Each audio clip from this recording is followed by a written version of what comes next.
What's happening, guys? Alex with you here. I'm going to go over a very simple and inexpensive tip on how to improve the overall look of your Lego city. Alright, so a lot of you have seen a previous video of mine titled Lego Tables. Now, my Lego tables are built out of 2x4s and plywood, and they're custom built just because of the unique shape of my basement. So my challenge was that when I was building on top of these tables, if there was an area that wasn't covered by a Lego plate or a Lego in general, it really stuck out like a sore thumb. It was really ugly looking. So my challenge was having to find a way to cover up that ugly plywood look. Now, there were a lot of Lego cities I looked at, a lot of videos, pictures, and there was amazing Lego cities that had some amazing landscaping done, all with Lego bricks. And I thought, I want to do that. That looks so good. The problem is that to get that many Lego bricks, it's a considerable investment in money to get that, not to mention talent, which I kind of lack in that department. So my resolution was to simply cover the entire table with a fabric called felt. So felt is a very cheap material that you can get from a local fabric store, and this is what I have here on this table. It's a green felt fabric, and I have it on every table depending on my goal with that table is how I based off the color. So this had my airport on it that had a lot of green plates, like this road plate here. I tried to match this as best as possible with what was in the store.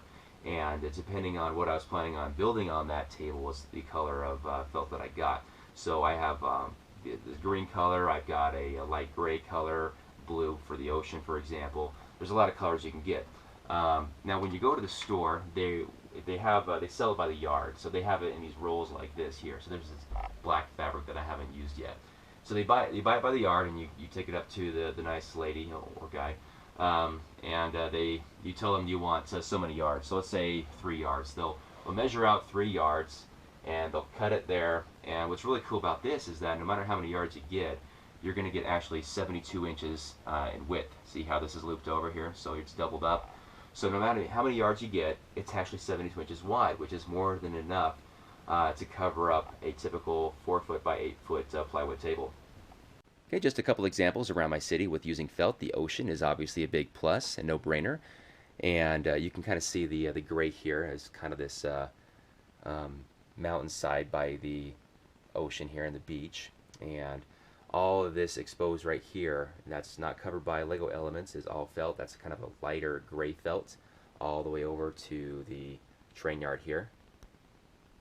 Now obviously it would be really cool if I could get a bunch of those 15 by 15 gray base plates all through here and just fill this all up. But again, those are $15 each, and that is a lot of base plates. I think eventually I'll get there, but for right now, the felt's going to suffice. That area right there is a good example of using felt and not having the wood exposed. So that's just kind of a little part that would stick out like a sore thumb, in my opinion, if I didn't have the felt laid down there. The green felt also has its advantages here. There's a couple of exposed areas right here that look pretty darn good. It looks almost like a plate would be there, as well as behind my table here. I didn't have enough green plates to cover this all up, but the felt does a really good job of making it look like there is landscape there. And of course, here is the last 2 tables here at the other end that I'm redoing right now, and I'm taking this opportunity to make this video of the felt. And now you're looking underneath one of my tables where the felt has been secured underneath the table by a staple. This is just a normal paper staple, nothing special about it, and I don't recommend this actually. I recommend using a more heavy-duty staple or maybe a small screw to kind of hold it underneath. You can apply it on the side or underneath. I recommend going underneath. You always want to have a little bit of extra felt that you can stretch and wrap under, and then staple. Just make sure that it stays right where it's at.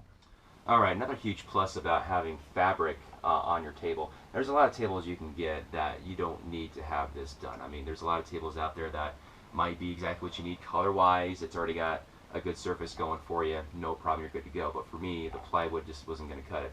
Another thing that this does for you, besides adding the aesthetic look to your Lego city, is if you have a lot of plates or Lego built on your table and you need to move things around, it's very easy to slide it around. So you can look at it as protecting your Lego investment because it's not going to scratch the heck out of your plates underneath them. So that's actually kind of an added bonus altogether.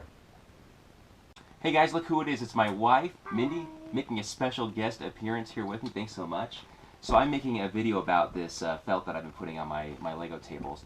First of all, what do you think about this Lego hobby? It's a good hobby, right? Yeah, when we were first dating, the first set, I actually remember him buying as like a police. I think it's this one actually, right here. Really? No kidding.